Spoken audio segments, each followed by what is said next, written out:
Hello, hello, hello. Welcome to another episode of TomTalks podcast. Now we're going to review week 11 of the NFL season, make our predictions for week 12.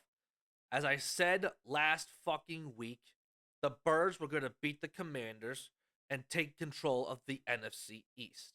That was a very sloppy, very ugly game for the most part. Not that great.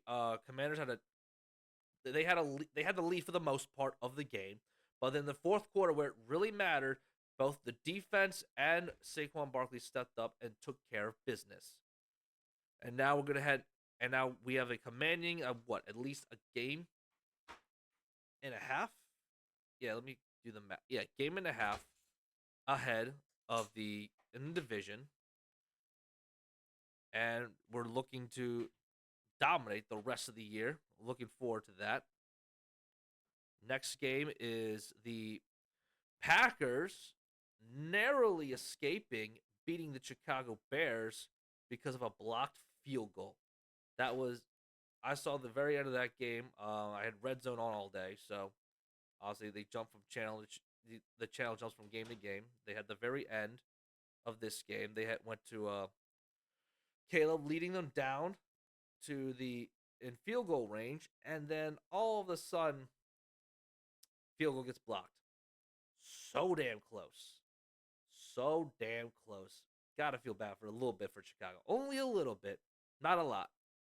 But sometimes you get lucky in the NFL. Sometimes, and there's a big debate about that, whether it was illegal, not I guess not illegal block, but the way the Packers were lined up. I think they were lined up over the center, and you're not supposed to do that. And but yeah, that's done and over with. But Packers over the barely beating the Bears. Lions just absolutely just mollywop the Jags. Like, this is a game you barely even talk about. So because it went touchdown, touchdown, touchdown, touchdown, touchdown, touchdown, touchdown, field goal, kneel down. That was the Lions' possessions. They had 9 possessions, scored on 8 of them, knelt down in the last possession. Meanwhile, the Jags only scored 6 measly points. Yeah, there's really nothing else to say about the Jags. Doug Peterson is done. He's fired. He will be fired at the end of the year. But yeah, just it's not looking good. And meanwhile, the Lions, they keep on steamrolling. Right now they have a 1 game lead on the conference. I'm looking forward to hopefully. And it looks like they're and by the way, fuck, I can't talk. By what their schedule looks like, it looks like they're going to dominate and just have and get the number 1 seed. But my Eagles still have a chance. We're only a game behind, and the only loss I believe the Lions play the Bills, not next week, but they do play them eventually, and that's the only loss I really see for them. But we'll talk about that later down the road when that game comes. Dolphins beat the Raiders 34-19. Looks like Tua's back in rhythm with the offense, as what the Dolphins look like when Tua's back there performing really well, and the Raiders are just being the Raiders, and they stinking right now, sticking up the joint. I don't know if Antonio Pierce is going to be there after this year. Like, obviously they kept him on because Max Crosby wanted him there, and Max is their best player.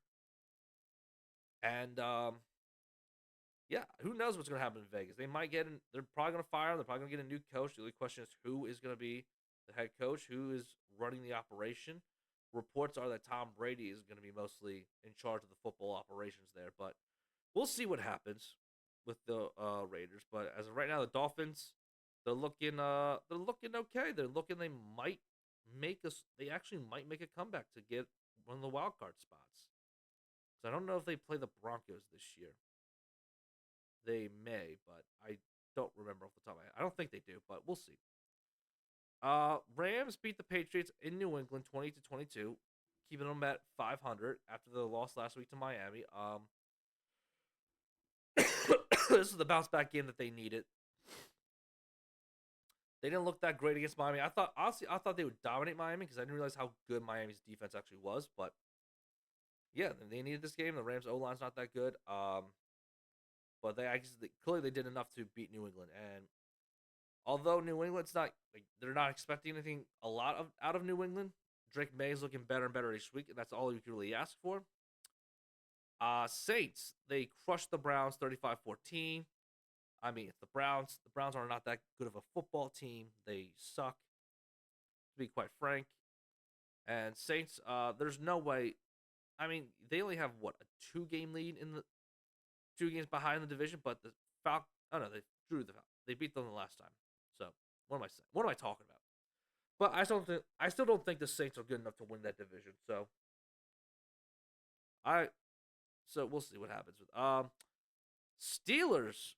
As I predicted correctly, Steelers beat the Ravens 18-16 and all field goals. And Lamar's second kryptonite are the Pittsburgh Steelers. He just, for whatever reason, he does not play well against the Steelers or the Chiefs.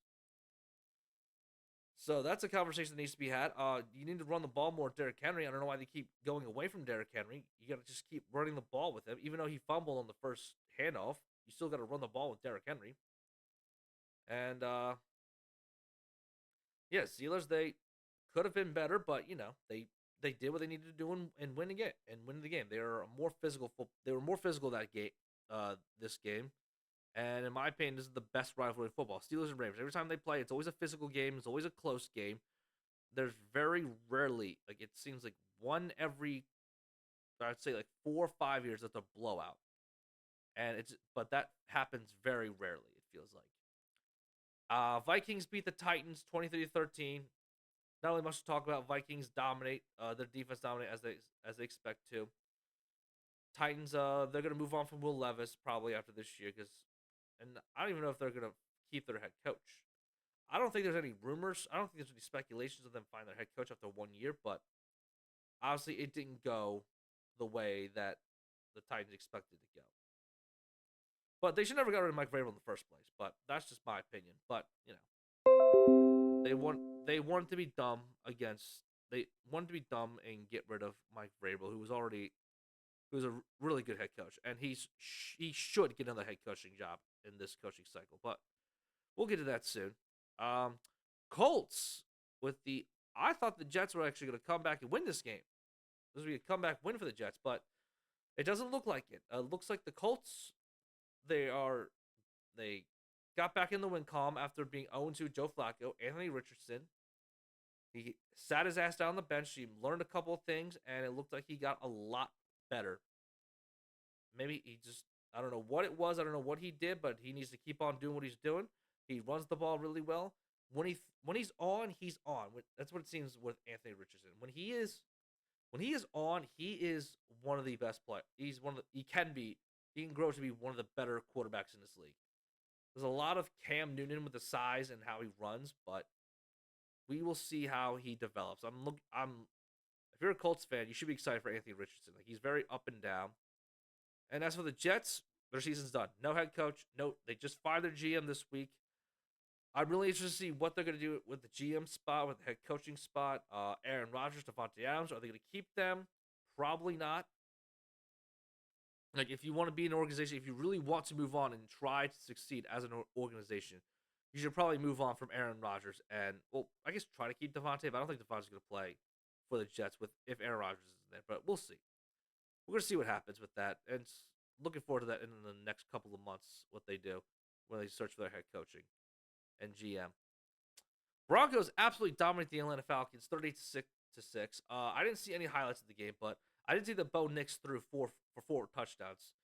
He has dramatically gotten better and better each and every week. He is arguably, well, not arguably, he is the second best rookie quarterback in this draft class. Pause, that's distracted me. Behind Jane Daniels. When you have a head coach like Sean Payton, an offensive guru mind like Sean Payton, you were hoping I guess the Broncos were definitely hoping he would get better and better each and every week, and luckily for them, that's what's happening, and hopefully it continues for them, because I believe right now they're probably locked in the, no, not locked, but they have the number 7 seed, and if they keep playing this way, they're probably going to stay at the 7th seed. And now Seattle with the ups, I don't know if it was an upset, but I think it's an upset because I don't think anyone thinks Seattle was going to beat San Francisco, especially after their comeback win against Tampa Bay last week. San Francisco, their defense is not that good. That's where most of the issues come from San Francisco. Other than injuries, just their defense overall is not that good. It's not like it was when Salah was there, not with D'Amico Ryans was there. And not with They should never get rid of Steve Wilkes. I don't know why they decided to fire Steve Wilkes. Was it his fault that they lost the Super Bowl? Yeah, I guess. I mean, yes, because they gave up that last touchdown on the drive. But if I were them, I would have kept. If I was Shanahan, I would have kept Steve Wilkes as the DC to get some continuity in there for a couple of years. But hey, I don't run that organization, and Seattle's back at five. They're back at 500, and once again, this division keeps the NFC West just keeps on getting interesting and interesting each and every single week. Like I really don't know who's going to win this division, but I'll have my predictions for that. I guess when we make the Week 12 predictions, and that's when I have my take. I think.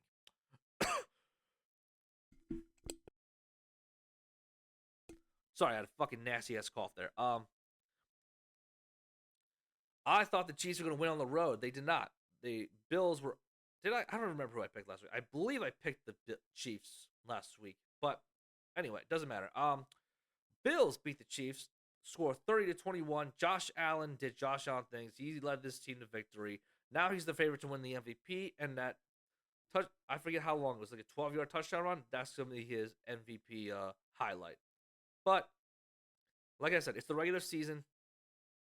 The Bills usually beat the Chiefs during the regular season, and now we really have to wait like another month or so. Yeah, really more so like more like a couple months until the playoffs. If the Bills and Chiefs run into each other again, we'll see who wins that rematch. Because when it comes to playoff time, it's the Chiefs who are going to win. But this is a good sign. I mean, it's a good sign. Shows the Chiefs are beatable. That they're not as perfect as we all thought they were. Yes, they won a lot of one possession games, but that's what the good teams do. The great teams always find a way to win one possession games. The Chiefs have done that for the last 9 weeks. Well, obviously not every game was one possession, but the games that were one possession games, the Chiefs have won. And now this is the first time losing in a one possession game this year, and we'll see how they bounce back from that. We're gonna talk about that in a little bit, very soon. Chargers beat the Bengals 34-27. They almost gave up the lead. They almost blew that game like they did in the playoffs in 2022, but different coach, different scheme. They were down. I think it was like what 21-6. I think at half. I don't remember. I watched most of that first half. I just don't remember what the score was, but I know that the Chargers only scored a couple of field goals. They allowed the Bengals to come back, but they closed it out and they did what they needed to do. That is the difference between this year's Chargers and the Chargers of the past few years under something Staley? Brandon Staley. Yes, that's what it's Brandon Staley. I blanked on his name for a second. So it just definitely proves that Jim Harbaugh he just knows how to win. I don't know what it is about Jim Harbaugh, but he just knows how to win. And then obviously one of my favorite games of the week, the abomination that is the Texans destroying the Dallas Cowboys in a bounce back win that they needed, 34-10.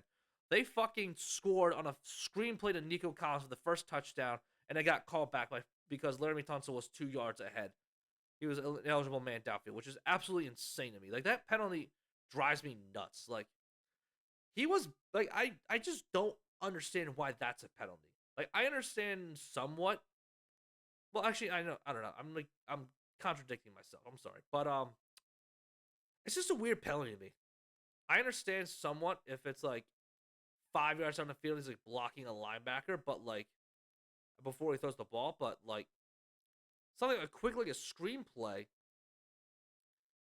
I guess I don't know. I guess it's hard to pull off. Like you got to be within that 1 yard range. You got to block that guy within the 1 yard, and he didn't do it. So whatever. Anyway, but Joe Mixon had a day. He scored like what 3 rushing touchdowns.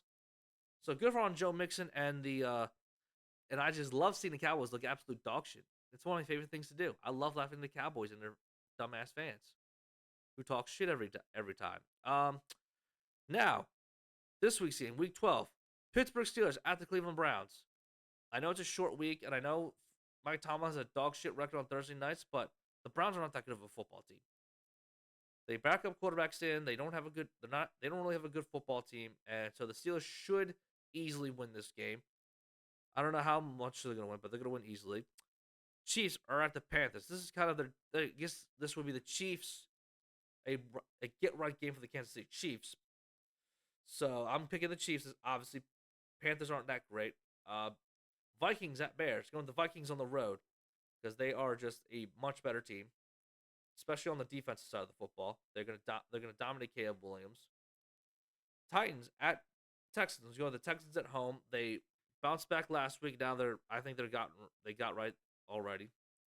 Lions at Colts. This could be a very interesting game. I don't only say that because I don't. I mean, I'm just trying to think. I don't believe the Detroit Lions have played a mobile quarterback like Anthony Richardson before. And obviously, you need Anthony Richardson to be basically perfect in order for the Colts to have a chance to win. But because I know the Detroit's defense is, I think they're only like 20th ranked, but they're still a solid defense. And Anthony Richardson, if he's not on, he's definitely prone to turning the ball over, whether it's throwing it or fumbling it. But I'm still going with Detroit on the road because they have a dominant offense. Like they no one can really stop their run game. You can't really stop their passing game. I mean, Jared Goff threw 5 interceptions against the Texans. They still won that game. The only other game he played bad was against the Tampa Bay Bucks, and somehow they won. But that was early on in the year. That was September. That game kind of doesn't matter now.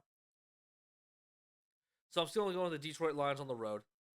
Um, Patriots at Dolphins. Go with the Dolphins at home.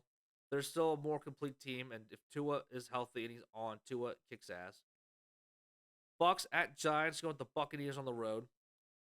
Giants are replacing Daniel Jones is getting benched, and that's most likely Germany game is most likely the last time we see Daniel Jones in a Giants jersey. So he's gonna get cut. He's probably, and who knows what his NFL future is. He's probably gonna be just a career backup for the rest of his life. That's just an organization fail on the Giants in general, but we don't need to talk about that. Yeah, like I said, Bucks. Even though they're injured all over the place, I'm still gonna pick the Bucks over the Giants. Cowboys at Commanders. I'm going with the Commanders at home. They should dominate the Cowboys. They should have a kick-ass run game, run all over Dallas, and then Jane Dales does Jane Dale things, kicks ass. Broncos at Raiders. Going with the Broncos on the road. There's just a better team overall, better dominant team. Niners at Packers. Go with the Packers at home. Their defense is better. I think their defense will be good enough to hold the 49ers offense down, even with Christian McCaffrey back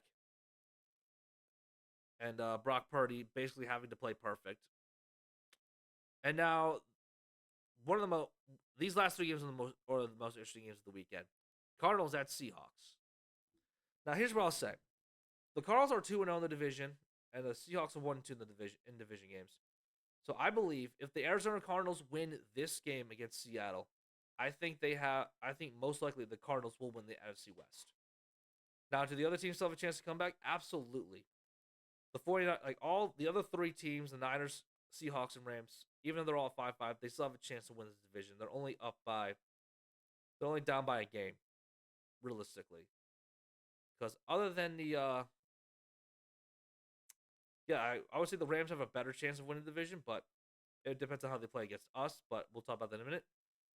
I don't know the schedule off the top of my head for the rest of the year, but the Cardinals definitely have if they win this game, I don't want to say it's definitely sealed for them to win the division, but it's a pretty good chance. But Seattle's always a hard place to play, and I don't know what Kyler Murray's record is against Seattle, especially in Seattle. But I'm going like Seahawks have been very up and down this year with Mike McDonald's their head coach. It's expected to be for a first year head coach. So I'm going with the Arizona Cardinals slightly in a very close game. And now my Eagles are going to the LA Rams, basically West Philadelphia. In West I guess I was gonna sing the song, but I'm not going to. It would probably get copyrighted. But this is gonna be a really fun game. And I say that because our defensive backs, we have one of the best trios in the league in defensive back wise, along with Denver. With Slay being Slay, Quinyon Mitchell on the out being a rookie corner on the outside, and Cooper DeJean on the slot. And the Rams receivers, we haven't played a dynamic duo like the Rams duo this year. So this will be a good test really great test for them. because Cooper Cup and Puka Nakua are no jokes. Like they are good ass wide receivers, and I'm expecting to be a good game. But I'm still picking my Eagles to win because the run game, the Saquon Barkley's going to take over in the run game, and more importantly, the Rams' offensive line still beat the shit, and I think our defensive line will have a great sack game like they did against the Giants and have like around 7, 8 sacks. And if we can do that, we will win this game, and I think we will. So I'm picking my Eagles over the LA Rams in West Philadelphia. And last but not least, the Monday Night Football game. The Ravens at 7-4 versus the Chargers at 7-3. The Hardball Bowl Part 2 in and Los Angeles as well. I don't know. This is actually a really tough game to pick because I don't trust the Ravens defensive backs, but at the same time, the Chargers receivers aren't that great, but they are manageable. Like they're manageable. I like Lad McConkey, and their first round pick from last year, Quentin Johnson. He's definitely stepped up a lot this year. So he's a much better wide receiver than he was last year. Um, yeah, you know what? I'm going with the Chargers at home. I think this will be a fun game. I think it'll be a really close game. And I know the Chargers have the number one overall defense, but I think Lamar Jackson will kick some ass. This will have another MVP type like performance. But unfortunately, I think they'll fall short, and I think the Chargers will win another game, another really close game against another AFC North opponent. So that's it for this week. I will catch you all next week. Peace.